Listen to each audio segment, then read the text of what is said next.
Sego, Sewo Tanya Youngats. My name is Tanya, and my family is from 6 Nations of the Grand River, and I'm a mixed Mohawk woman. I'm here today to share some knowledge in various plant medicines that can be used to support us in our moon time. These medicines are for external use and can be used to make salves and balms to support our womb space and our being during this time. Sharing knowledge of medicines from the land helps us uphold our wellness in ways that feel inherent to us. We must continue to share our knowledge with each other in hopes that we will continue with the resurgence of our cultural ways of knowing, new and old. Before we get started in sharing knowledge of the various plant medicines that we can use to support us during our moon time, I'd like to take this opportunity to smudge so that we can begin in a good way.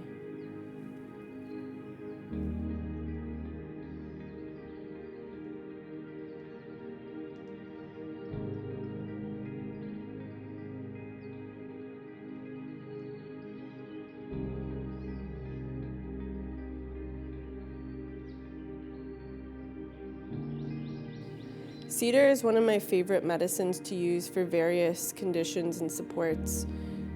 I really like to use this one for moontime support because not only is she grandmother cedar and she's directly connected to our flow and our moon, but I find the anti-inflammatory properties of cedar really help to nourish us in our womb space if there's any swelling or inflammation during that time. And her protective, grounding nature also helps to shelter us in our being. Cedar is a wonderful medicine to support us during moon time, not only for its external benefits when used in a salve or balm, but it can also be used in its full form by adding it to a beautiful warm bath to support us in grounding and that ceremony of self.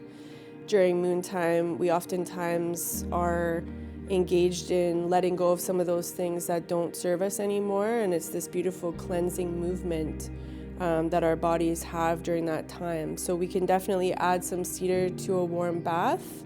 You can also refer to cedar as grandmother cedar, which is another important medicine that directly correlates with that time that we're experiencing. And in furthermore, you could even use cedar in a tea. It doesn't directly support moontime per se, but it's a wonderful way to ground yourself as you might have feelings of disarray during your moontime.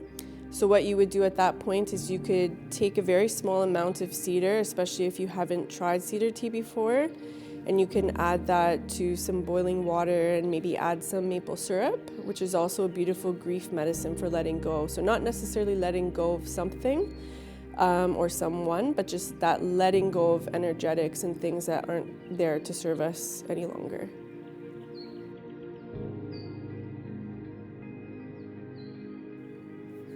Cramp bark is another beautiful medicine that, although it has traditional uses aside from moontime support, it can be used in salves or balms or infused in a carrier oil to apply to the womb space in support of both our physical and whole being.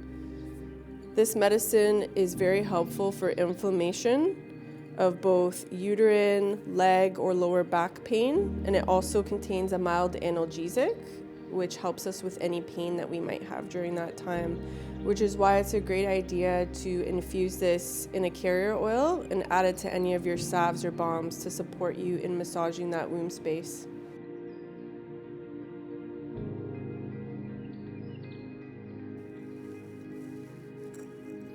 Mugwort is another medicine that I would recommend for support during moontime.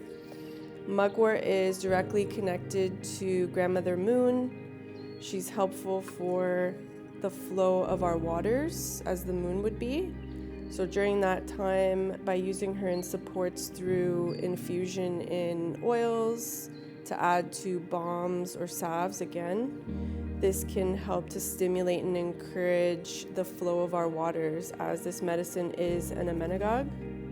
And that means it helps to move our circulation and our flow more easily, reducing any pain or inflammation that might be associated with that delay. So this is a beautiful medicine that you can use to support you during that time. It can be found and is native to Turtle Island, so I encourage you to get out on the land and learn what mugwort looks like and potentially do some honorable harvesting to make your own medicine to support you.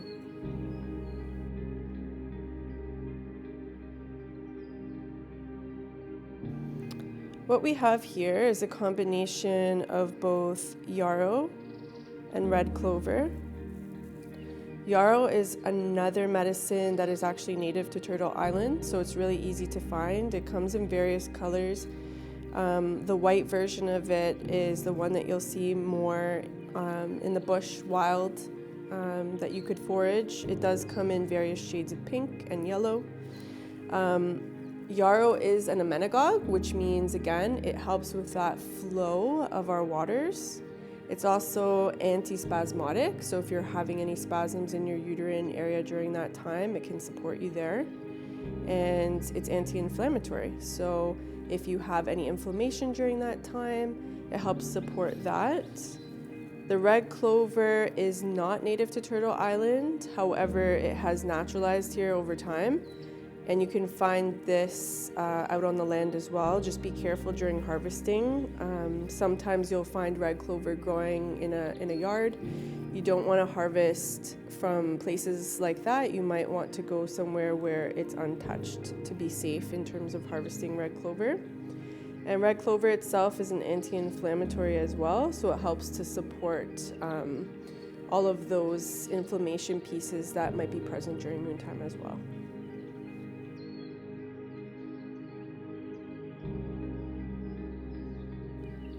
Another couple of medicines that can be used to add to any of your moontime regimens in terms of making medicine for yourself by way of oil infusion, balms, salves, or maybe even a hydrosol would be that of cypress. Cypress is a beautiful medicine to, again, increase that circulation and flow, helping any trapped energy or blockage in that area to better release itself. And also rosewood, it's used for that uplifting aroma. It has a beautiful feminine energy that you can use to uplift your feelings when you're having those lower moods or feelings of disarray during moontime that sometimes might be present. There are many other medicines that can be used to support us during moontime aside from these. I encourage you to get out on the land and learn more about the medicines that can be used to support us during moontime. There are so many plants aside from the ones that we talked about here today that can be found. And we encourage you to increase your knowledge about these medicines and other pieces of information that can be supportive to us.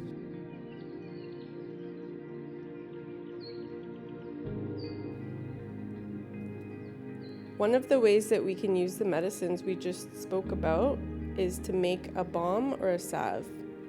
This is a perfect example of something that you can use to nourish your womb space and your being during that time. The gentle massage and movement of the salve on your womb space helps to flow with your moontime, just the way that waves would to water. Just remember during this time to continue to move your body and to allow yourself to flow as gentle as possible. Some of the oils that we use to infuse the medicines that exist in this salve would be that of jojoba oil, which really helps with pain management and inflammation. It's also the closest to our skin's natural sebum, so it helps with that gentle ease and moisture when we're massaging it into our womb space. The other additive here would be castor oil, which is beautiful because it contains such a rich omega-9 fatty acid, so it helps with moisture and also inflammation as well. While you're out on the land learning about various medicines that can be supportive in your everyday life, I encourage you to follow sustainable harvesting. Practices like that would be something like approaching a plant and taking a look at the various plants that are grouped together in an area and focusing in on the plant that looks the healthiest. We don't want to take all the medicine from one specific plant. We'd like to move around to the various plants and ensure that we're not over harvesting. If a plant appears to be ill or it's dull in color, we always say that you should skip that plant and use another one. I encourage you to ask your nation about the protocols that exist in your area surrounding sustainable and honorable harvesting. We all have various medicines that might be used as offerings as well. So I encourage you to find out what those might be and get out there and enjoy your connection to the land.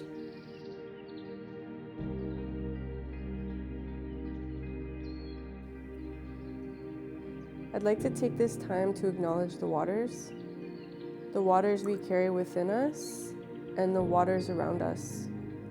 It's so important to acknowledge and advocate for clean water. There are so many communities that still don't have access to clean water, and we need to keep advocating for that. Thank you so much for listening, Nyawa, and I hope that you get out on the land and explore these medicines.